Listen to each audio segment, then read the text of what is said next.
बिस्मिल्लाहिर्रहमानिर्रहीम अस्सलाम वालेकुम रहमतुल्लाह। आप देख रहे हैं रूहानी बुक यूट्यूब चैनल।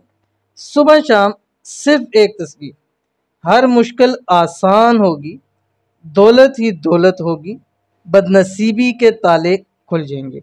आज का वजीफ़ा सिर्फ और सिर्फ एक तस्बीह का वजीफ़ा है, क्योंकि बहुत सारे लोग सवालात करते हैं, मुश्किलात बहुत ज़्यादा है, मसाइल बहुत ज़्यादा है, कैसे हल होंगे, रिज़्क़ की तंगी है, माल की तंगी है, पैसे की तंगी है, कैसे निजात मिलेगी।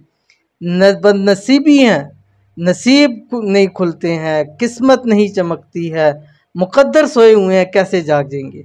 तो उनको चाहिए कि वो एक तस्बीह, सिर्फ एक तस्बीह सुबह और एक तस्बीह शाम ये पढ़ लिया करें। कौन सी तस्बीह है, वीडियो को शेयर करने लगो, वीडियो को मुकम्मल देखना। चैनल के ऊपर नहीं है, चैनल को सब्सक्राइब करके बेल आइकन के बटन को दबा लें, ताकि आने वाली तमाम लेटेस्ट वीडियोस आपको बर वक्त मिल सकें। इस एक तस्बीह से आपकी ज़िंदगी की हर मुश्किल आसान हो जाएगी, दौलत के मसाइल ख़त्म हो जाएंगे, बदनसीबी के ताले हमेशा हमेशा के लिए खुल जाएंगे। करना सिर्फ इतना है कि रोज़ाना सुबह शाम एक तस्बीह पढ़ लेनी है, पर इंशाल्लाह ज़िंदगी में कभी किसी के मोहताज ना होंगे।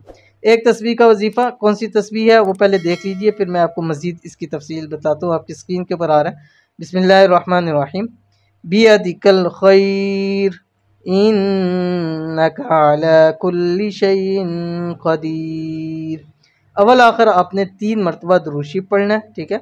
अब ये सुबह आपने इशराक के वक्त के अंदर पढ़ना है, ठीक है। इशराक के अंदर सुबह जब सूरज निकलने के 20 मिनट बाद जो नमाज़ पढ़ी जाती है उस वक्त एक तस्बीह पढ़नी है, और एक तस्बीह आपने इशा के बाद पढ़नी है, इशा की नमाज से मुत्तसिल, यानी फ़राइज़ पढ़ने के फ़ौरी बाद या आपने नमाज ख़त्म करके आप ये एक तस्बीह आपने पढ़नी है।